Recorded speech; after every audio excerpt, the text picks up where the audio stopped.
Friends, welcome to life study point. आज हम बात करेंगे 3 ईयर और 5 ईयर एलएलबी के साथ साथ आप कैसे जुडिशरी प्रिपरेशन कर सकते हैं, कैसे अपने नोट्स बना सकते हैं कि हमें बाद में जुडिशरी के लिए अलग से नोट्स ना बनाने पड़े।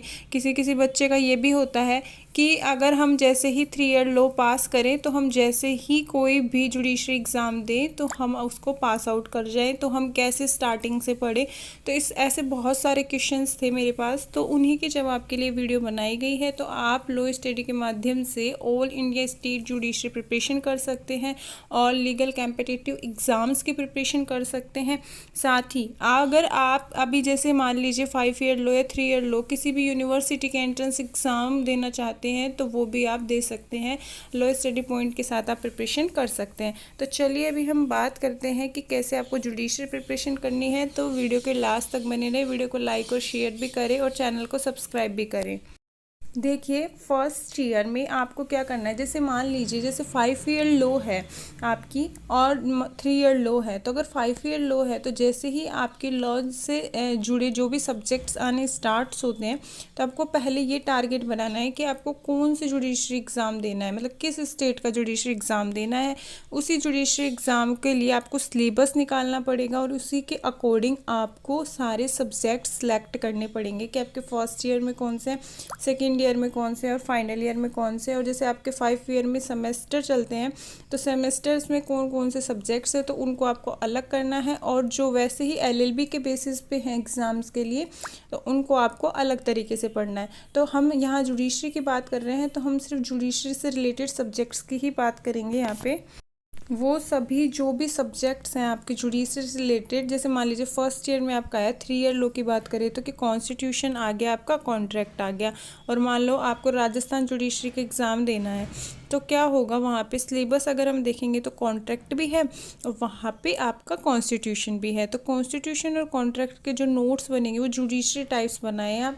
अब वो नोट्स कैसे बनेंगे, कैसे पढ़ना पड़ेगा हमें उन्हें, तो वो भी बात करेंगे। पर पहले हम सब्जेक्ट्स का देखते हैं कि जुडिशरी पहले आपको सिलेबस निकालना है, फिर सिलेबस के अकॉर्डिंग आपको आपके सब्जेक्ट्स देखने हैं और फिर सब्जेक्ट्स के नोट्स अलग बनाने हैं बाकी सारे सब्जेक्ट से। अब देखिए, बात करें कि जुडिशरी के लिए एलएलबी फर्स्ट ईयर से ही नोट्स कैसे बनाएं।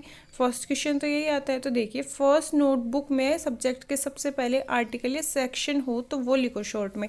क्या होगा कि जैसे मान लो आप कॉन्स्टिट्यूशन है फर्स्ट ईयर में आपके, और कॉन्स्टिट्यूशन में क्या होता है, आर्टिकल होते हैं आपके। तो आर्टिकल आप फर्स्ट में जैसे मान लो 395 आर्टिकल्स हैं आपके, तो 395 आर्टिकल्स तो टोटल लिख नहीं सकते आप। तो आपको क्या करना पड़ेगा, उसको शॉर्ट बना लो कि शॉर्ट में आपको कैसे लिखना है।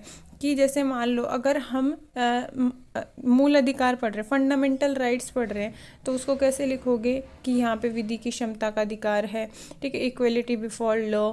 और जैसे मान लो अगर आपको ये पढ़ना है कि जैसे बाकी चीज़ें से पार्लियामेंट के हैं तो पार्लियामेंट के कहाँ पे आपकी प्रिविलेज मिली हुई है, कहाँ पे, तो शॉर्ट जिससे आपको याद हो सके अपने तरीके से। अगर आप चाहेंगे तो मुझे कमेंट बॉक्स में बता दें, मैं आपको नोट्स बनाना भी सिखा दूँगी एक पूरे सब्जेक्ट्स की, और हम पूरी क्लास बना देंगे उसके ऊपर कि आपको किस सब्जेक्ट की क्लास पहले चाहिए। तो उसी से आपको पता लग जाएगा कि किस हिसाब से नोट्स बनते हैं। यही अगर हम कॉन्ट्रैक्ट की बात करें साथ में, तो कॉन्ट्रैक्ट की भी ऐसे आपको शॉर्ट फॉर्म में बनाने हैं कि आपको 2 पार्ट्स में डिवाइड है कॉन्ट्रैक्ट। आपके पहले जनरल प्रिंसिपल है, उसके बाद आपकी पार्टनरशिप आती है, गुड सेल्स, ये सब चीज़ें आती हैं। तो कहाँ कौन सा पार्ट कहाँ तक आपका सिलेबस में आ रहा है, या दोनों ही कॉन्ट्रैक्ट आ रही हैं या फर्स्ट ही कॉन्ट्रैक्ट आ रही है, तो उसके हिसाब से बनाना है आपको। पहले आपको जितने भी आर्टिकल या सेक्शन है वो शॉर्ट फॉर्म में आपको अपनी नोटबुक में लिखने हैं। के बाद आपको अलग अलग पेन यूज़ करने हैं उन सेक्शन और आर्टिकल को लिखने के लिए, कि आर्टिकल को कैसे, मतलब जैसे मान लो आर्टिकल आपने लिखा फर्स्ट से 10 तक, ठीक है, तो फर्स्ट से 10 तक आप उसके साथ पार्ट भी लिखिए उसका, तो पार्ट अलग पेन से लिखिए और साथ में जो सेक्शंस हैं और आर्टिकल्स हैं वो सारे अलग सेक्शन अलग पेन से लिखिए। फिर उससे क्या होगा, आपको समझ में रहेगा कि यहाँ पार्ट लिखा हुआ है तो यहाँ पे इतने सेक्शन है। फिर उसके बाद लिखिए आप फिर पार्ट अलग पेन से, और फिर उसके सेक्शन या आर्टिकल जो भी है वो लिखे पहले। उसके बाद जो अगर आप पार्ट का भी नेम लिख रहे हो तो अपने शॉर्ट टाइटल के रूप में लिखो जिससे आपको याद रहे लॉन्ग टर्म तक। तो ऐसे नोट्स बनाने हैं आपको। फुल में भी अगर लिखना चाहते हैं आप तो फुल में भी लिख सकते हैं, पर शॉर्ट में क्या आपको आपको जल्दी याद हो जाता है, तो इसलिए। और पेन यूज़ अलग अलग इसलिए करना है ताकि आपको हिंट रहे कि कौन सा सेक्शन कहाँ है। आगे देखें। अब देखिए उसके बाद क्या होता है कि जब हमने सेक्शन आर्टिकल लिख लिए तो उसके बाद नोट्स में आपको लिखना है उसका हिस्टोरिकल बैकग्राउंड। जैसे मान लो कॉन्स्टिट्यूशन का ही अगर हम लेते हैं तो कॉन्स्टिट्यूशन का हिस्टोरिकल बैकग्राउंड बहुत बड़ा है, तो हम सारा याद एकदम से कैसे करें, हम तो फर्स्ट ईयर के स्टूडेंट हैं, तो नहीं, फर्स्ट ईयर से आपको बेस रेडी करना है। वहाँ पे आपको हिस्टोरिकल बैकग्राउंड छोटे छोटे पॉइंट में बना के लिखना है, सारे पार्ट्स के लिखने हैं आपको। और अमेंडमेंट भी अगर आप चाहें तो फर्स्ट में लिख सकते हैं, नहीं लिखना चाहते तो जहाँ भी आर्टिकल या सेक्शंस हैं आपके तो उसके अकॉर्डिंग आप लिख सकते हैं। अगर मान लीजिए कॉन्स्टिट्यूशन का हिस्टोरिकल बैकग्राउंड बड़ा है, अगर हम सेकेंड ईयर की बात करें तो आईपीसी का जो हिस्टोरिकल बैकग्राउंड है वो बहुत छोटा है, और टीपी एक्ट है एक ट्रांसफ़र प्रॉपर्टी वो भी आता है आपका, वो भी उसका भी जो हिस्टोरिकल बैकग्राउंड है वो भी छोटा ही है। यहीं अगर हम बात करें सीआरपीसी सीपीसी की एविडेंस की, तो इनका भी जो शॉर्ट फॉर्म में ही आपका हिस्टोरिकल बैकग्राउंड बन जाता है। अगर आप चाहेंगे तो हम आपको ज़रूर बता देंगे, आप हमें कमेंट बॉक्स में ज़रूर बताएं कि आपको किस किस सब्जेक्ट्स के नोट्स बनाने के लिए अभी से ही तैयारी करनी है, और डेली बेसिस क्लास भी होगी तो उससे भी आप समझ जाएंगे, और आप पूरा अभी से ही लर्न करते चलेंगे। तो जैसे ही फाइनल ईयर पास आउट करते हैं तो आप जुडिशरी एग्ज़ाम किसी भी स्टेट का देंगे तो उससे क्या होगा, आपका सिलेक्शन निश्चित हो जाता है। बात देखिए, फोर्थ पॉइंट देखते हैं कि जैसे ही अब हम नोट्स बनाने स्टार्ट किया, मान लो कॉन्ट्रैक्ट का स्टार्ट कर रहे हैं हम फर्स्ट पेपर से ही, तो आपको क्या करना है, मोस्ट आर्टिकल्स हैं या फिर मोस्ट सेक्शंस हैं उनको पहले लिखना है।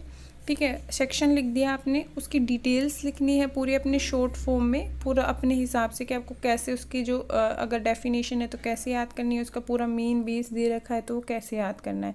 फिर उसके बाद आपको उसके केस इलस्ट्रेशन सारे लिखने हैं।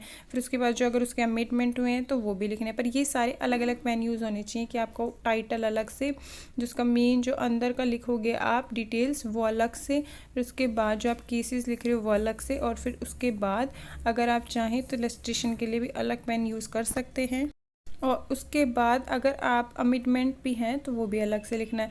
और देखिए फिर उसके बाद आपको थोड़ा मतलब जैसे ही सेक्शंस ख़त्म हो जाते हैं आपका केस अमेंडमेंट और जो बाकी इलस्ट्रेशंस हैं या फिर और भी अदर डिटेल्स हैं उसकी कोई अलग से कुछ चीज़ें अगर उसमें ऐड है तो वो सारे लिखने के बाद आपको क्या करना है, इलस्ट्रेशन भी सब लिख लिया, शॉर्ट टाइप से लिखना है। पहली बात तो ये कि जो इलस्ट्रेशन है वो शॉर्ट टाइप से लिखना है। अब देखिए उसके बाद क्या करोगे, जो भी हाईलाइट आर्टिकल हैं सेक्शंस हैं उनके 2 पेज खाली छोड़ने। जैसे मान लो अगर हम फंडामेंटल राइट्स लिख रहे हैं, आए दिन सुप्रीम कोर्ट के उस पर क्या होते हैं, केसेस आते रहते हैं, तो हमें हर मतलब जो मेन है आपके, जैसे आपका 19 है 21 है और 14 15 है, और जैसे और भी जैसे आपके आर्टिकल्स हैं, जैसे मान लो कोई मतलब रिलीजन से रिलेटेड है तो उसके पीछे आपको 2 पेज छोड़ने हैं, जिससे आपको अगर कोई बाद में भी चीज़ ऐड हो, अमेंडमेंट हो, केसेस आए तो आप नोट डाउन करते रहें, ताकि आपको बाद में कोई अलग से नोटबुक उसके लिए ना बनानी पड़े। सुप्रीम कोर्ट के केसेस आते रहते हैं, पार्लियामेंट क्या होता है अपनी बिल देता रहता है, उसके ऊपर अमेंडमेंट करता रहता है। जैसे मान लो आईपीसी की बात करें तो हम कहाँ पे अमेंडमेंट ज़्यादा होते हैं, जैसे मर्डर पे हुआ और जैसे रेप केसेस हैं उन पे आता रहता है, और फिर जैसे कोई भी मतलब कुछ भी चीज़ें बिल्स ऐड होते रहते हैं। सीपीसी में जैसे आपके ये प्रॉपर्टी से रिलेटेड है वहाँ पे ऐड होते रहते हैं। सीआरपीसी में जैसे 144 है और 41 है, और जैसे और भी बहुत सारे ऐसे सेक्शंस हैं जहाँ पे जैसे आपके जैसे गिरफ्तारी है, वहाँ पे सब चीज़ें ऐड होती रहती हैं, या फिर सुप्रीम कोर्ट अपने केस देता रहता है, तो वहाँ पे क्या है आपको लिखने के लिए मदद मिलेगी अगर आप 2 पेज छोड़ोगे तो।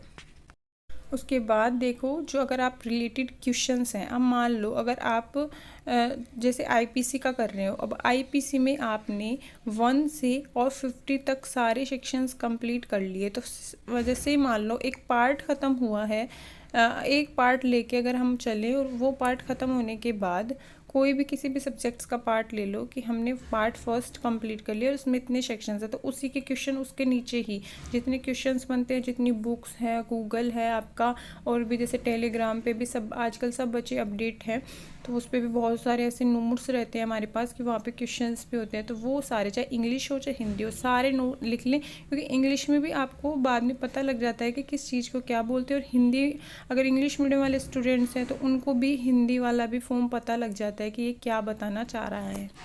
क्या होगी, आपको पूरी हेल्प मिलेगी। और फिर जब सारे नोट्स बन जाएं, जैसे मान लो एक प्रॉपर सब्जेक्ट का आपका नोट्स बन गया, तो आपको इम्पोर्टेंट पॉइंट्स बनाने हैं पूरे नोट्स के लास्ट में, ठीक है, जो हाईलाइट है कि आपको एग्ज़ाम के बेस पे लगता है। क्योंकि जब आप पूरे नोट्स बना के आएंगे तो आपको खुद भी पता लग जाएगा कि आपके कहाँ पे क्या इम्पोर्टेंट पॉइंट्स हैं, ठीक है। और बीच में भी आप इम्पोर्टेंट पॉइंट्स के लिए अलग हाईलाइटर यूज़ कर सकते हैं, लगा सकते हैं वहाँ पे अपने खुद के हेल्प के हिसाब से कि आपको कहाँ पे इम्पोर्टेंट पॉइंट्स है कि हम लास्ट में लिख सकें। फिर उसके बाद लगाने के बाद सारे एक जगह लिख लें आप अपने हिसाब से कि आपको जिससे याद हो सके। स्मार्टली वर्क करना है आपको, तो इससे क्या हुआ, इंपॉर्टेंट पॉइंट्स बन गए। अब आपको नेक्स्ट टाइम उस सिर्फ बुक को, नोटबुक को सिर्फ पढ़ने की ज़रूरत है, उसमें कुछ ऐड करने की ज़रूरत नहीं पड़ेगी, ठीक है। अब जुडिशरी प्रिपरेशन के लिए कुछ फैक्ट्स भी होते हैं कि सभी लॉज कब बने, क्या मेजर अमेंडमेंट हुए, ठीक है। चार्ट बना के आप अपने रूम में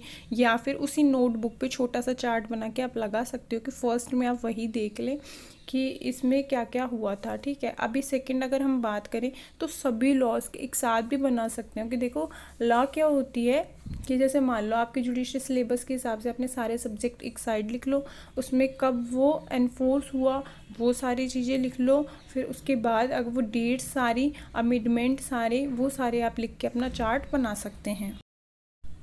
और लीगल फैक्ट्स लिखने और आर्टिकल और सेक्शंस लिखने हैं उसके अंदर, ठीक है। All law study point all India state judiciary preparation करवा रहा है, तो आप हमारा व्हाट्सएप ग्रुप और टेलीग्राम ग्रुप भी ज्वाइन कर सकते हैं। वहाँ पे एक पोल क्रिएट होगा, तो वहाँ पे आप बता सकते हैं कि किस स्टेट की आप प्रिपरेशन कर रहे हैं, तो उसी स्टेट की प्रिपरेशन के लिए आपको सारे नोट्स और क्लासेस प्रोवाइड हो जाएंगे।